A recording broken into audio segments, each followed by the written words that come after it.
శ్రద్ధగా విన్నందుకు మీ అందరికీ నేను మరొక మారు కృతజ్ఞతాభినందనలు తెలియజేస్తూ భగవద్గీతను రోజు మీరుంటే 18 అధ్యాయాలు పారాయణం చేయండి, లేదా దాంట్లో సగం 9 అధ్యాయాలు పారాయణం చేయండి, లేదా 4 అధ్యాయాలు చేయండి, 3 అధ్యాయాలు చేయండి.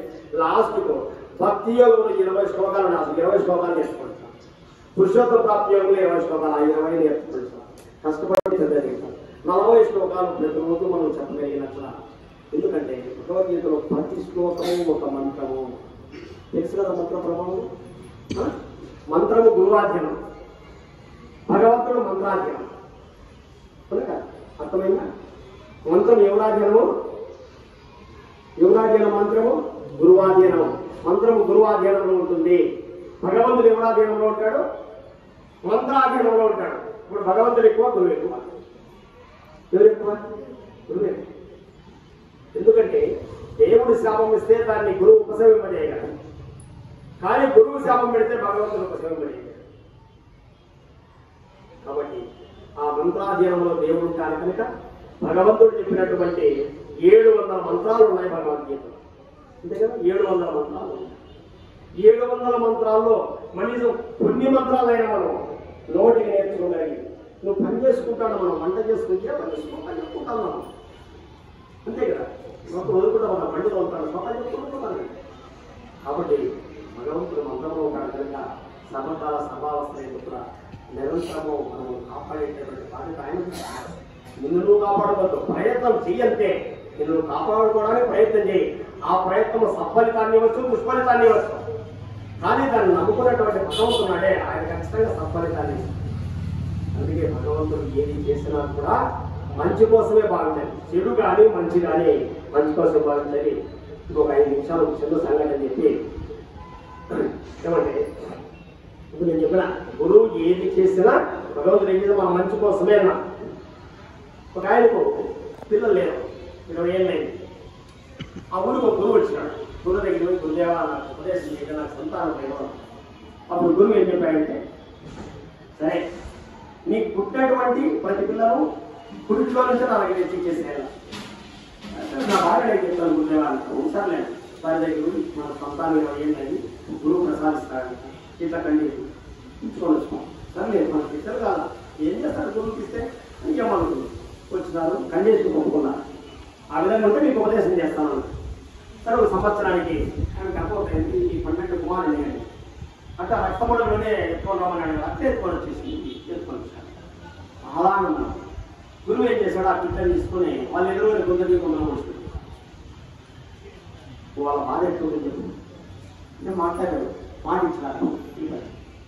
మళ్ళీ సంవత్సరం మళ్ళీ కొడుకు, ఆ కొడుకునంటే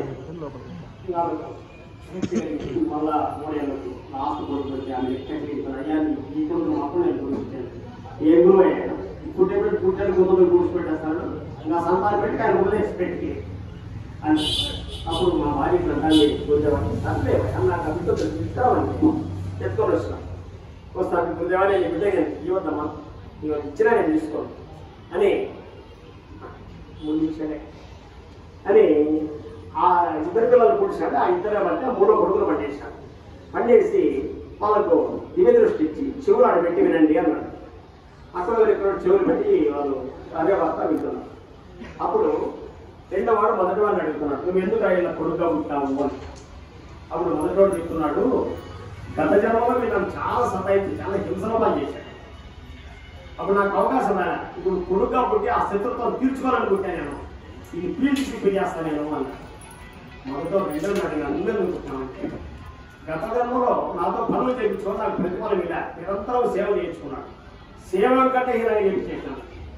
కాబట్టి ఇప్పుడు వీళ్ళు కొడుకు కాబట్టి వీళ్ళతోనే సేవకేతం చేయించుకోవాలని నేను సతాయించాలనుకున్నాను, నరకం చూపించాలని 2వ వాడు వీళ్ళు ఇస్తాను.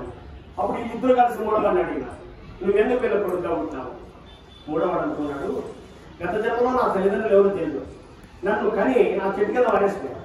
వీళ్ళు దాముడు వస్తే నన్ను తీసుకొచ్చి బాగా చదివించి విద్యావంతులు చేసి అనారోగ్యంగా కన్న కొడుకంటే ఎంతో ఆప్యాయతలు ఇచ్చినారు. వీళ్ళే కన్నతల్లు అనుకున్నాను. కాబట్టి వీళ్ళ కొడుకు కాబట్టి నిరంతరం వీళ్ళు సేవ చేసి వీళ్ళ రుణం తీర్చుకోవాలని నేను కోరుకుంటున్నాను. అప్పుడు వాళ్ళ ఇంట్లో లేదు గురువు కాను అట్లా మనం పెట్టుకున్నాను ఇద్దరు కొడుకులు కనిపిస్తుంది. వాళ్ళు బతికెళ్ళి తింటే మీకు నరకమైంది, ఉత్తర సంతానం లేకుండా బాగుండేది కదా. అంటే భగవంతుడు ప్రసాదించినటువంటి దాన్ని గురువు దాన్ని మాపేస్తాడు. ప్రారంభ కర్మను అనుభవించాలి, కానీ ప్రారంభం అనేది తుడిసే శక్తి కూడా మనకు భగవంతుడు ఇచ్చాడు. అందుకే మార్కండేయ మహర్షి ప్రారంభం 16 ఆయన చిరంజీవి అయిపోయి కదా. ప్రళయాన్ని కూడా ప్రత్యక్షంగా దర్శించినాడు ఆయన విష్ణువులో. ప్రారంభాన్ని తుడిసివేయగలిగే శక్తి మనకు ఉంది అనడానికి మార్కండేయ మహర్షి నిదర్శనం. కాబట్టి ఇప్పుడు కూడా భగవంతుడు ఏది ప్రసాదించినా కూడా మనకు మంచిదే అని భావించండి. చెడ్డుని ఎప్పుడు భగవంతుని నిందించద్దు, ఆ కార్యానికి కారకులైనటువంటి వాళ్ళను కూడా నిందించకండి. ఎవరికైనా నష్టం వచ్చిందంటే సంతోషం, మీ ద్వారా నాకు ఈ కార్యం జరగాలని జరిగింది, దానికి సర్వదా ధన్యుడని మన భావన మనలో ఉంది. అదంతా ఆయన ఎప్పటికి కాదు, ఇప్పటి నుంచే డైలీ అందరి ఇందులో భగవద్గీతలు ఉంటాయి నేను అనుకుంటున్నా. లేని వాళ్ళు కూడా ఒకటి భగవద్గీత కొనండి అనేది ఎక్కడ పోయి అలసిపోయి వచ్చినా ఇంట్లో కాపీ అలాగే చూస్తానండి చాలు. రోజు దేవుడు పూజ చేయండి చాలు, వస్తే భగవంతుడు మంచి పనులు చేస్తాడు అని భావించి సమాజం కనుక మీ అందరికి కూడా శ్రద్ధగా ఉన్నందుకు మరి కుమార్ చేస్తూ నమస్కారం.